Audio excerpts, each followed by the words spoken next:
नमस्कार, हमारी खास पेशकश मार्गदर्शक में आपका स्वागत है। मैं हूं संयुक्ता। हर बार की तरह आज हम फिर हाजिर हैं एक खास शख्सियत के साथ। आज हमारा कार्यक्रम युवाओं के लिए खास है क्योंकि ये युवाओं को देगा एक नया मार्गदर्शन। तो आइए शुरू करते हैं हमारा आज का सफर।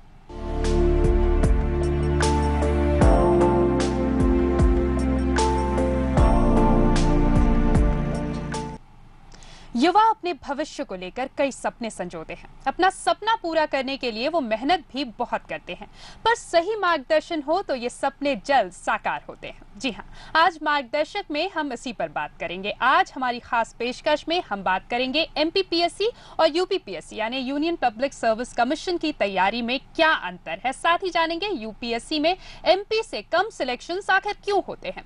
ऐसे तमाम सवालों के जवाब देने के लिए हमारे साथ मौजूद है कौटिल्य अकेडमी इंदौर के एमडी सिद्धांत जोशी जी। सिद्धांत जी, बहुत बहुत स्वागत है आपका। सबसे पहले आपसे जानना चाहेंगे कि किस तरह से हम डिफरेंशिएट करें कि यूपीएससी और एमपीपीएससी आखिर है क्या।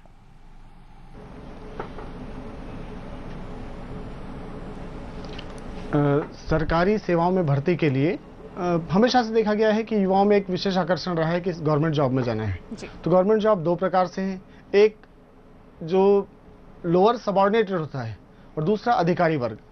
लोअर सबऑर्डिनेट के लिए एसएससी एक अलग से आयोग है जो स्टाफ सिलेक्शन कमीशन कहलाता है, ये कर्मचारी चयन आयोग है। और यहाँ जो भर्तियां होती हैं वो इंस्पेक्टर और उससे नीचे ग्रेड के लिए है। वहीं अधिकारी ग्रेड के लिए पीएससी पब्लिक सर्विस कमीशन बनाया गया है। और पब्लिक सर्विस कमीशन भी दो प्रकार के हैं। पहला जो केंद्र के लिए है उसे यूपीएससी के नाम से जाना जाता है, that is union public service commission. और दूसरा हर राज्य का अधिकारियों, द्वितीय श्रेणी अधिकारियों की भर्ती के लिए अलग से पीएससी होते हैं, जैसे स्टेट पीएससी, जैसे मध्य प्रदेश के लिए एमपीपीएससी, उत्तर प्रदेश के लिए यूपीपीएससी, राजस्थान के लिए आरपीएससी। हर राज्य का अपना एक पीएससी होता है। तो दो प्रकार की व्यवस्थाएं, यूपीएससी और एमपीपीएससी।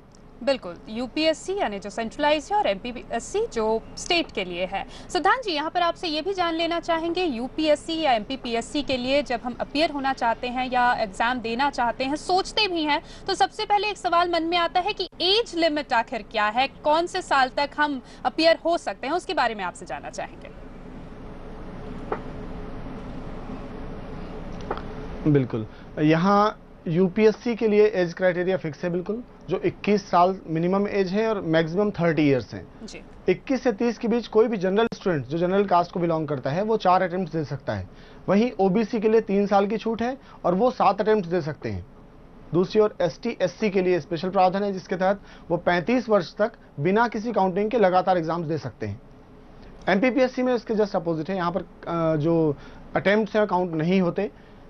पिछले साल 35 इयर्स तक का एज था और 35 वर्ष तक सभी कैटेगरी के लोग एग्जाम में अपीयर हो सकते हैं। पर अभी जानकारी मिल रही है कि शायद ये एज बढ़ने वाला है, क्योंकि अगर आपको जानकारी हो, पिछले 3 दिन पहले ही उत्तर प्रदेश पीएससी ने ये एज क्राइटेरिया को 40 वर्ष कर दिया है, जो लग रहा है कि कहीं न कहीं एज क्राइटेरिया बढ़ने के चांसेस हैं। जी, तो उम्मीद यही है कि एमपीपीएससी में भी एज क्राइटेरिया बढ़ेगा, जैसा कि कुछ दिनों पहले उत्तर प्रदेश पीएससी में हुआ है। इस वक्त अभिषेक हमारे साथ जुड़ गए हैं खंडवा से। अभिषेक, बहुत बहुत स्वागत है आपका बंसल न्यूज पर। क्या जानना चाहते हैं आप सिद्धांत जी से? मैडम, मैं सर से थोड़ी बात करना चाहता था। सर से थोड़ा पीएससी के बारे में जानकारी चाहता था कि नई वाली पीएससी कब तक आने वाली है और उसके लिए जनरल के लिए क्या क्या एज लिमिट है, डीएसपी पद के लिए, और क्या क्या मतलब क्वालिफिकेशन है, थोड़ा बता पाएंगे? जी बिल्कुल, निश्चित रूप से ये एमपीपीएससी में इंटरेस्टेड हैं। यहाँ पर एज क्राइटेरिया में एक डिफरेंस है। जैसे मैंने बताया कि यूपीएससी में 21 क्राइटेरिया था मिनिमम एज के लिए, लेकिन मध्य प्रदेश में कुछ एग्जाम के लिए 18 इयर्स क्राइटेरिया रखा गया, जिसमें से एक डीएसपी है जो इन्होंने विशेष रूप से उल्लेखित किया है। डीएसपी के लिए एज लिमिट 18 से 25 है। ये मध्य प्रदेश एक स्पेशल स्टेट है जहां एज क्राइटेरिया 21 से नीचे है, वरना सभी राज्यों का जो पीएससी है वो 21 एज से स्टार्ट होता है, पर यहाँ 18 से 25 ये डीएसपी के लिए स्पेशल क्राइटेरिया है। रही बात कि इनको तैयारी कैसे करना चाहिए या वैकेंसी कब आ रही है, देखिए अभी पिछले 2 साल में अगर आप ध्यान दें, हो ये रहा है कि वैकेंसी जब भी आती है एग्जाम के लिए बहुत ज़्यादा टाइम नहीं मिलता। इनको 2 या 3 मिनट टाइम मिलता है एग्जाम की तैयारी के लिए। तो मेरा ये कहना है कि वैकेंसी हो सकता है नेक्स्ट वीक या नेक्स्ट मंथ आ जाए, लेकिन तैयारी इनको अभी से चालू करनी चाहिए ताकि एग्जाम में सिलेक्शन ले सकें। जी बिल्कुल, और इस बीच एक और दर्शक हमारे साथ जुड़ गए हैं, रतलाम से रवि है। रवि, बहुत बहुत स्वागत है आपका मार्गदर्शक में। आप क्या जानना चाहते हैं? जी, मैंने इस बार अभी 12th किया मैम, 12th की एग्जाम दिए और मैंने अभी एमपीपीएमसी के एग्जाम्स भी दिए, जो कि मैंने क्रैश कोर्स किया था इंदौर से ग्रैंड मास्टर में। हेलो जी बोलिए। जी मैम, तो हम जानना चाहेंगे मैम कि मतलब एग्जाम दिया है मैम, लेकिन सिलेक्शन मुमकिन नहीं है मैम, क्योंकि मेरा 135 जनरल में आता है मैम। हम जानना चाहेंगे मैम कि आगे मतलब कि हम मतलब पीएमटी तैयारी करना नहीं चाहते, हम जानना चाहते हैं कि मेरे लिए मैं डिसाइड नहीं कर पा रहा हूँ कि आगे मैं क्या करूँ क्या नहीं करूँ, तो हम जानना चाहेंगे कि मेरे लिए क्या ठीक होगा। बिल्कुल बिल्कुल, सिद्धांत जी से जान लेते हैं।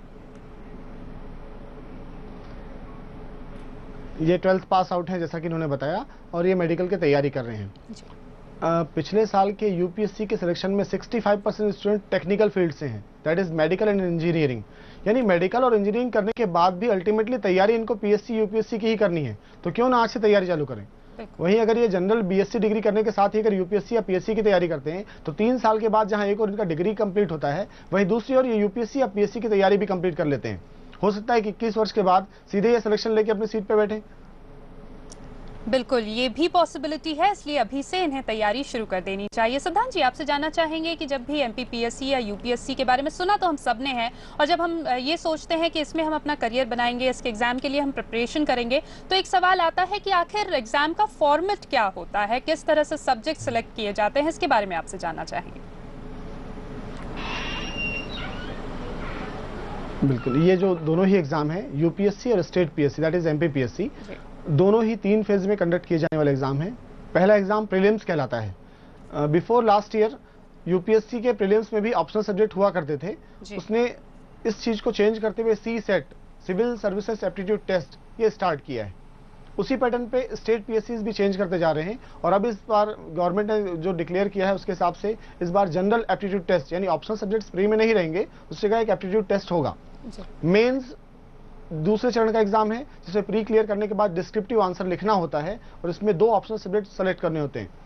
ये 2 सब्जेक्ट जितने भी आपने विषय सुन रखे हैं वो सब में से कोई सा भी हो सकता है। आप तैयारी करेंगे जो जिसमें आपको इंटरेस्ट हो, आप उस विषय को लेकर तैयारी कर सकते हैं। लास्ट फेज इंटरव्यू कहलाता है, जिसमें एक पैनल होता है पीएससी या यूपीएससी का, उस बोर्ड के सामने आपको बैठ के अपनी चीजों का प्रेजेंटेशन देना होता है, जहां आपके व्यक्तित्व का परीक्षण होता है, और उसके आधार पे जितने भी मार्क्स इंटरव्यू में मिलेंगे वो मेंस में एड ऑन होता है, और उसके आधार पे जो मेरिट लिस्ट बनेगा उसके अनुसार आपको आपके पोस्ट मिलेंगे। जैसे यूपीएससी में है तो IAS, IPS, IFS, IRS, whatever it में भी, वैसे ही अगर स्टेट पीएससी में है तो डिप्टी कलेक्टर, डीएसपी, डीईओ, ये विभिन्न प्रकार के पद हैं।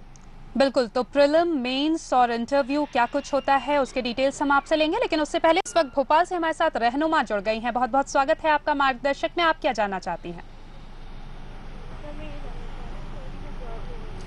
जी रहनुमा, अपना सवाल पूछिए। रहनुमा से शायद हमारा संपर्क यहाँ पर टूट गया है। सिद्धांत जी हमारे साथ लगातार बने हुए हैं। आपसे मैं जानना चाहूंगी कि अगर यूपीएससी की बात करें और मध्य प्रदेश में जो लोग यूपीएससी देते हैं उनका जो सिलेक्शन होता है वो काफी कम होता है, कोई खास वजह? क्योंकि आप काफी लंबे समय से इस फील्ड में हैं, ऑब्जर्व आप कर रहे होंगे, क्या वजह है कि यूपीएससी में एमपी से कम सिलेक्शन होते हैं?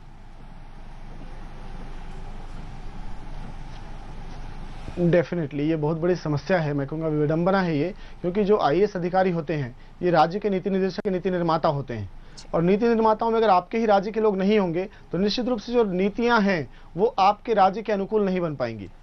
और इस समस्या के समाधान में अगर देखा जाए तो ये करना पड़ेगा कि आपको स्टेट के लोगों को अधिक से अधिक आईएएस, आईपीएस के रूप में सेलेक्ट हो, ताकि नीति निर्माण इनके द्वारा किया जा सके। पर यह समस्या है कि आईएएस, आईपीएस में प्रॉपर मध्य प्रदेश के ज्यादा स्टूडेंट सेलेक्ट नहीं होते। इसके पीछे मैंने जो रीजन देखा है वो कहीं ना कहीं स्कूल और कॉलेज एजुकेशन इसके बेसिक रीजन है।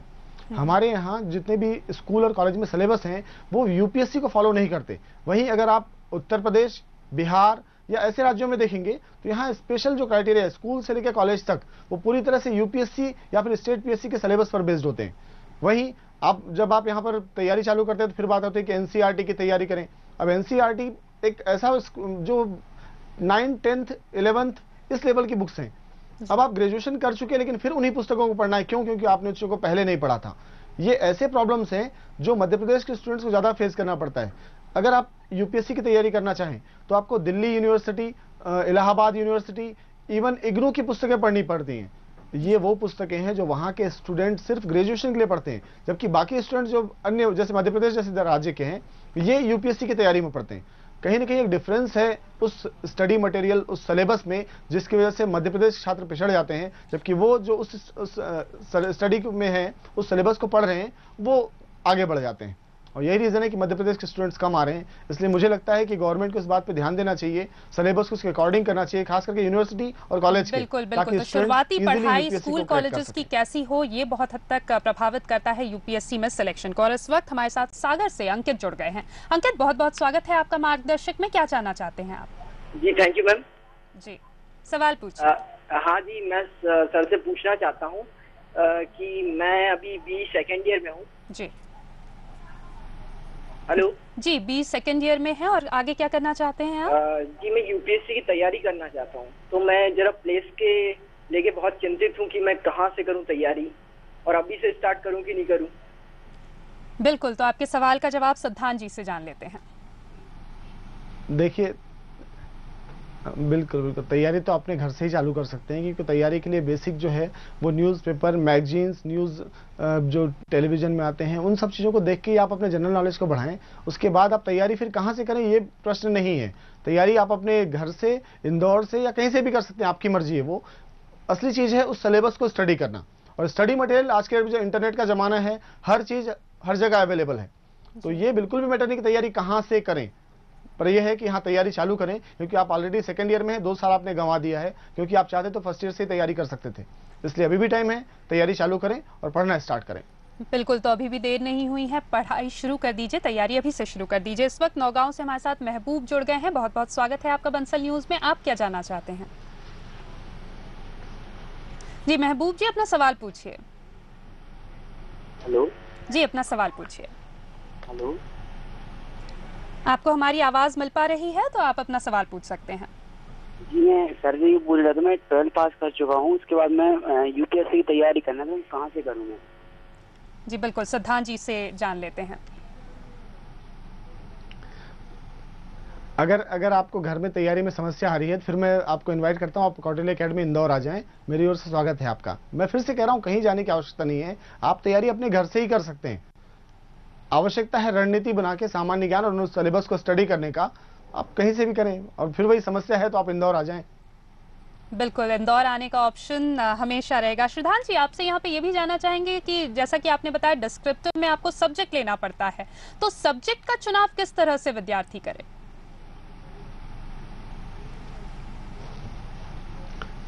इस सब्जेक्ट के चुनाव में सबसे पहले प्राथमिकता इस बात की होती है कि उनका एजुकेशनल बैकग्राउंड किस चीज़ से है, उन्हें 12th किस चीज़ से पास आउट किया है, या ग्रेजुएशन में क्या क्या सब्जेक्ट्स थे। दूसरे नंबर पे स्पेशली ज़्यादा जो जोर देने की बात है, उनका उसमें इंटरेस्ट है या नहीं। क्योंकि ये भी देखा गया है कि कई स्टूडेंट ने BE तो कर लिया, लेकिन यहाँ उन्होंने सब्जेक्ट पब्लिक एडमिनिस्ट्रेशन, जियोग्राफी या सोशियोलॉजी जैसे सब्जेक्ट रखे और वो सेलेक्ट हो गए। तो पहले तो ये कि उनका बैकग्राउंड क्या है, और दूसरा उनका इंटरेस्ट किस सब्जेक्ट में है। अगर इंटरेस्ट है तो किसी भी विषय को हम निकाल के पढ़ लेते हैं, लेकिन इंटरेस्ट ना हो तो सामने पुस्तक पढ़ी हो आप उठा के नहीं देखेंगे। यही रीजन है कि मैंने दूसरे नंबर पर इंटरेस्ट को रखा है। तीसरा फिर ये देखना चाहिए कि उस सब्जेक्ट से सिलेक्शन का परसेंटेज क्या है, क्योंकि एक शब्द आता है स्केलिंग। स्केलिंग विषयों को अलग अलग करते हुए एक प्रक्रिया आयोग ने निर्धारित किया है, जिसमें जिस सब्जेक्ट से जितने अधिक स्टूडेंट अपीयर होंगे उतना ही उस सब्जेक्ट से सिलेक्शन होगा। इसलिए थोड़ा तीसरे नंबर पर क्राइटेरिया देखना होता है कि उससे सिलेक्शन किस प्रपोर्शन में हो रहे हैं। तो 3 चीजें हैं, आपका बैकग्राउंड, आपका इंटरेस्ट और तीसरा सिलेक्शन रेशियो। ये 3 आधार पे आप अपने विषयों का चयन कर सकते हैं। बिल्कुल, तो बैकग्राउंड, आपका इंटरेस्ट और सिलेक्शन रेशियो, इन 3 बातों का ध्यान रखना होगा जब सब्जेक्ट का चुनाव आप करें। और आपसे यहाँ पे ये भी जान लेना चाहेंगे कि ये हमने बात कर ली, प्रीलिम्स हम देखते हैं कई बार लोग क्लियर कर लेते हैं, मेंस क्लियर कर लेते हैं, लेकिन जब वो इंटरव्यू फेस करने जाते हैं तो इंटरव्यू क्रैक नहीं कर पाते। उसकी क्या वजह आपको लगती है? एक ये बहुत बड़ी विडंबना और जानकारी का अभाव है, जहां ये शब्द बार बार आता है कि इंटरव्यू क्रैक न कर पाना। तो सिलेक्शन मैं आज आपके माध्यम से सभी स्टूडेंट्स का इस कंफ्यूजन को दूर करना चाहूंगा कि इंटरव्यू को क्लियर नहीं करना होता। इंटरव्यू में जितने भी मार्क्स मिलते हैं वो मेंस में एड ऑन होता है और उसके आधार पर मेरिट लिस्ट बनती है।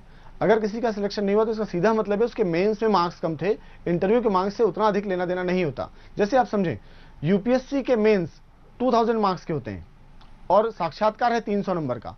2000 और 300 इस प्रोपोर्शन के अगर आप समझते हैं तो इंटरव्यू का इंपॉर्टेंस आप देख लीजिए कितना कम है। दूसरी ओर एमपीपीएससी में 2100 नंबर का मेंस है और 250 नंबर का साक्षात्कार है। ये प्रोपोर्शन भी लगभग उसी आधार पे है। तो यहाँ मेरा ये कहना है कि अगर आप मेंस की तैयारी के दौरान 200 नंबर का गेन अपने लिखने के माध्यम से ले लें तो साक्षात्कार के दौरान अगर नंबर कम भी हो तो आपका सिलेक्शन हो सकता है। वहीं अगर मेंस में मार्क्स कम है और साक्षात्कार में 100% मार्क्स ले आए तो भी सिलेक्शन नहीं होगा। इसलिए इंटरव्यू को क्लियर करने से ज़्यादा अच्छा है कि आप मेंस की तैयारी करें, क्योंकि इंटरव्यू का ना तो कोई सिलेबस होता है, ना ही आप इसकी कोई प्रिस्क्राइब्ड तैयारी कर सकते हैं, जबकि मेंस में दोनों चीज़ें हैं। जी बिल्कुल, तो जहां तक तैयारी की बात है, मेंस की तैयारी ज़्यादा तगड़ी होनी चाहिए, क्योंकि मेंस में जो मार्क्स है वो ज़्यादा होते हैं। इंटरव्यू के लिए उतनी ज़्यादा परेशान आप ना हो, इंटरव्यू तो आप क्रैक कर ही लेंगे। एक और दर्शक इस वक्त हमारे साथ जुड़ गए हैं, पवन हमारे साथ जुड़ गए हैं। बहुत बहुत स्वागत है आपका मार्गदर्शक में। आप क्या जानना चाहते हैं? जी पवन, अपना सवाल पूछिए। जी अपना सवाल पूछिए। हमने सीए रजिस्ट्रेशन कर रखा है, हमको पीएससी की तैयारी में 3-4 बार एग्जाम दे चुका हूँ उसकी। जी हेलो जी, कौन सा दिया है आपने, यूपीएससी या स्टेट पीएससी? PSC, MPPSC. जी एमपीपीएससी आपने दिया है। एमपीपीएससी 4-5 बार एग्जाम दे चुका हूँ मैं, फिर भी वो इसमें थोड़ा एग्जाम क्लियर करने में थोड़ा डाउट हो रहा है। पर कौन सा सब्जेक्ट से हमको करना है वो हमको जानना है।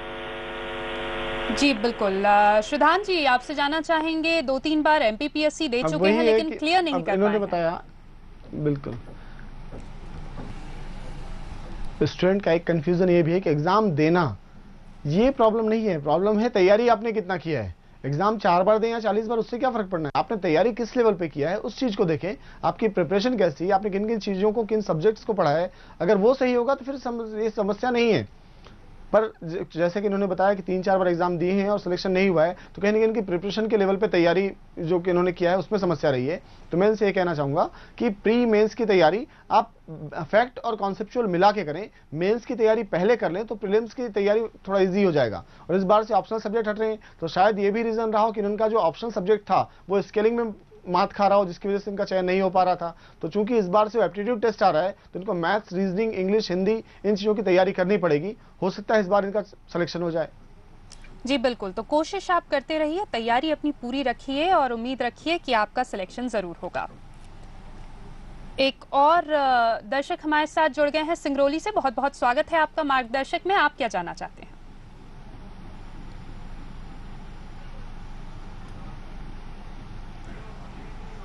जी तौरीज, क्या सवाल है आपका? अगर आपको आवाज मिल रही है तो अपना सवाल पूछिए। जी मैं तौरीज जो आके बोल रहा हूँ सिंगरौली से मैडम। जी सवाल पूछिए अपना। ये हमें ये जानकारी चाहिए कि वो क्या कहते हैं कि जैसे पीएससी की तैयारी के साथ जी जी पीएससी की तैयारी किस आधार पे की जाए? जी किस आधार पर पीएससी की तैयारी करें, ये जानना चाहते हैं श्रीधान जी। आधार 3 फेज के एग्जाम है, प्री मेंस, इंटरव्यू। मैं इनको आधार कहूंगा, मेंस को बनाएं, क्योंकि मेंस के अगर आधार होता है तो प्रीलिम्स तैयार करना इजी है, वहीं इंटरव्यू की तैयारी ऑटोमेटिक हो जाती है क्योंकि उससे बाहर कुछ बचता नहीं है। तो अगर इनको आधार शब्द है तो मैं कहूंगा कि ये मेंस को आधार बना के तैयारी करें। और दूसरी ओर जो आधार उनका 12th पास आउट है तो तैयारी अभी से चालू करें, क्योंकि ग्रेजुएशन को आधार बनाने के चक्कर में लेट ना हो जाए। जी बिल्कुल, तो मेंस को आधार बनाएं और अगर आप ग्रेजुएशन कर रहे हैं तो ज़्यादा ध्यान जो है अपनी तैयारी पर रखिए, स्टेट पीएससी या यूपी पीएससी जो भी आप देना चाहते हैं उसके लिए। श्रद्धान जी आपसे यहाँ पे ये भी जानना चाहेंगे कि तैयारी, सब लोग पूछ रहे हैं, जो कॉलर्स भी हमें फ़ोन कर रहे हैं कि तैयारी हम कैसे करें, आपसे इन जनरल जान लेना चाहेंगे, चाहे यूपीएससी की हो या स्टेट पीएससी की हो, कितने घंटे पढ़ाई करनी चाहिए, अपना जो स्केड्यूल है, रूटीन है, उसे किस तरह का बनाना चाहिए जिससे हम जो भी एग्जाम दे वो क्लियर कर सकें?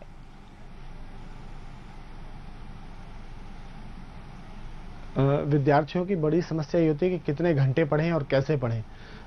यहाँ पर बहुत ज़्यादा मायने ये नहीं रखता कि आपने कितने घंटे पढ़ाई की है, मायने ये रखता है कि आपने कितने घंटे लगातार और ईमानदारी से पढ़ाई की है। कई बार ये सुनने में आता है कि फलाने व्यक्ति ने 18 घंटे तक पढ़ाई किया था या 14 घंटे पढ़ाई किया। इन बातों को सुन के स्टूडेंट्स कंफ्यूज हो जाते हैं। मैं उनको ये कहना चाहूँगा कि स्टडी घंटों को देख कर नहीं, अपने सिलेबस के हिसाब से करें। एक कोई चैप्टर तैयार करें कि इसे याद करके या फिर रीडिंग करके नोट्स बना के खत्म करना है, फिर समय जितना भी लगता हो आप कोशिश करें कि ईमानदारी के साथ उस एक टॉपिक को कंप्लीट करें, घड़ी देख कर ना पढ़ें। वरना एक जनरल स्टूडेंट साइकोलॉजी में बताऊं आपको, हमेशा स्टूडेंट पढ़ाई को टालना चाहता है। सुबह को होगा तो फिर वो शाम तक, शाम का सुबह तक, फिर वापस रात तक, और ये चक्र चलता रहता है, स्टडी स्टार्ट ही नहीं हो पाते। तो यहाँ पर आप भले 4 घंटे पढ़ें लेकिन ईमानदारी से और लगन के साथ पढ़ें। वो 10 घंटे की आवश्यकता नहीं है, पर फिर से रिपीट कर रहा हूं, ईमानदारी और लगातार बिल्कुल, लगातार और ईमानदारी के साथ पढ़ाई कीजिए। क्वालिटी एजुकेशन बहुत ज़रूरी है। इस वक्त वैभव हमारे साथ जुड़ गए हैं ग्वालियर से। बहुत बहुत स्वागत है आपका बंसल न्यूज़ में। आप क्या जानना चाहते हैं? मैम मैं ये जानना चाहता हूँ कि मेरी आदत है मैम कि मैं पहले टफ चीज को पकड़ता हूँ, बाद में इजी करता हूँ। तो क्या मैं पहले अगर मेंस के लिए पब्लिक एड और सोशियोलॉजी मैंने सिलेक्ट किए हुए हैं तो उनकी प्रिपरेशन पहले करूँ तो क्या सही होगा ये?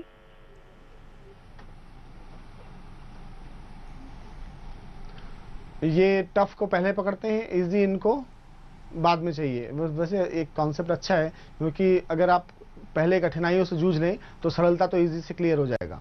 तो मेरा ये कहना है कि बिल्कुल सही है। मैं पहले एपिसोड से इसी बात को बार बार रिपीट कर रहा हूँ कि अगर आप मेंस की तैयारी करते हैं तो प्री तो इजीली क्लियर होना ही है। इसलिए अगर आपने मेंस की तैयारी कर ली है तो फिर उसको कंटिन्यू करें और मेंस को तैयार रखें, क्योंकि प्री की वैकेंसी आने ही वाली है। और प्री की जब वैकेंसी आ जाएगी तो इस बार थोड़ा सावधानी बरत लेना, क्योंकि इससे पहले तक प्री में ऑप्शनल सब्जेक्ट जो था वो मेंस का काम आ जाता था, पर इस बार आपको एप्टीट्यूड टेस्ट में नई चीजों को पढ़ना पड़ेगा। तो कहीं ये गलती ना हो, थोड़ा ध्यान रखें।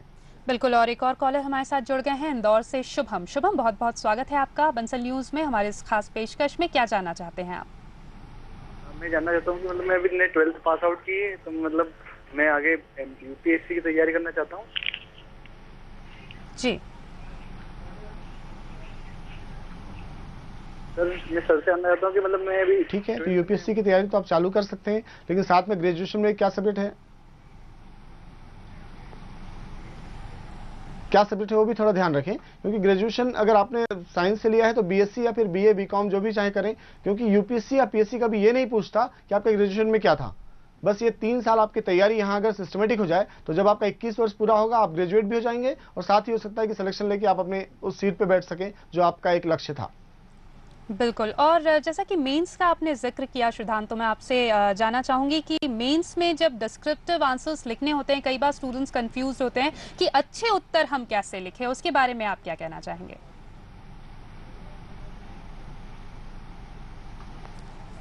ये सही में एक बड़ी समस्या है स्टूडेंट्स के सामने कि अच्छा स्कूल, इसकी कहीं परिभाषा तो इनको मिलती नहीं कि अच्छा उत्तर किसे कहेंगे। दरअसल उत्तर में कुछ खास बातें हैं जिसको अगर ध्यान रखा जाए तो वो अच्छा उत्तर कहलाता है, जिसमें अच्छे नंबर मिल सकते हैं। खास करके एमपीपीएससी यूपीएससी के आंसर्स में सबसे पहले आवश्यकता है कॉन्सेप्ट। अगर आपने उस प्रश्न की अवधारणा को समझ लिया है तो आपको मार्क्स मिलने स्टार्ट हो जाएंगे। अगर आपने ध्यान दिया हो कभी कि जिनका सिलेक्शन यूपीएससी या पीएससी में नहीं हुआ है उनके मेंस के मार्क्स कभी 200-400 के बीच नहीं होंगे, ये हमेशा बाउंड्री पे होते हैं। ये कहीं ना कहीं ये शो करता है कि सबको एवरेज मार्क तो मिल जाते हैं, पर सिलेक्शन के लिए जो मेरिट लिस्ट में आवश्यक मार्क्स हैं वो सबको नहीं मिल पाता। इसलिए आवश्यकता है कि सबसे पहले आप कॉन्सेप्ट पे ध्यान दें। अगर कॉन्सेप्ट सही है तो दूसरे नंबर पे आता है उसकी क्रमबद्धता। जो आपके विचार हैं उत्तर में जो आपने लिखा है वो क्रमबद्ध हों, एक के बाद एक लिंक्ड पैराग्राफ्स दिखने चाहिए। और तीसरे नंबर पे आता है रेलेवेंसी।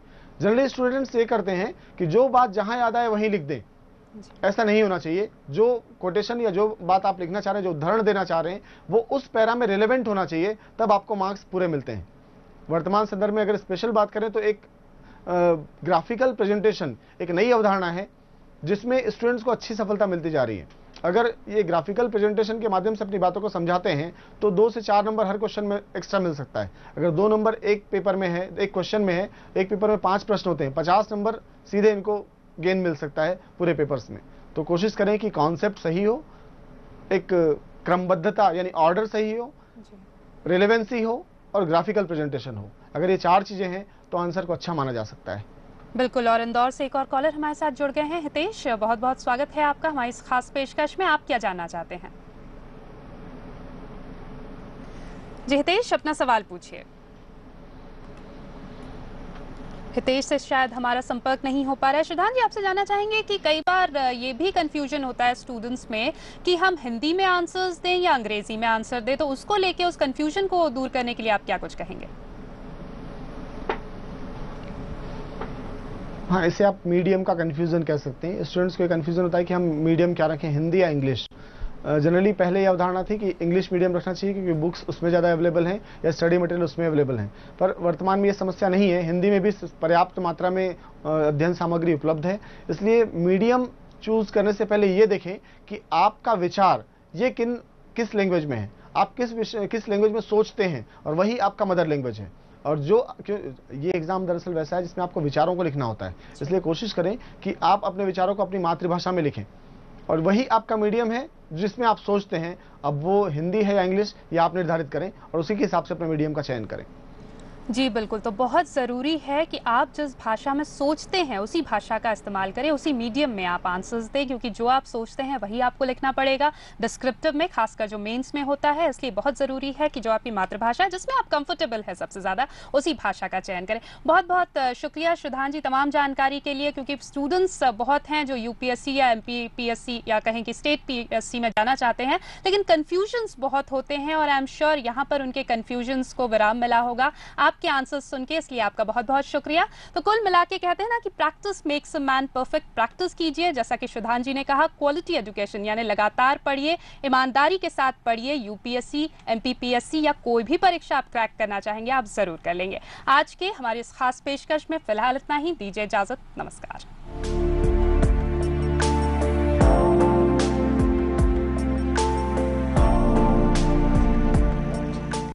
एक साल के कम समय में बंसल न्यूज ने बनाई पहचान, बना आपकी आवाज। बंसल चैनल ने जो एक साल में अपनी विश्वसनीयता बनाई है और उसका जो सहज एक उसकी छवि बनी है पूरे प्रदेश में, उस कारण से लगा कि अगर कहीं प्रकाश की ज्योति है तो ऐसे ज्योति में अपनी आहुति देना निश्चित तौर पर फलदायी होगा। अटूट भरोसे के लिए दर्शकों का धन्यवाद।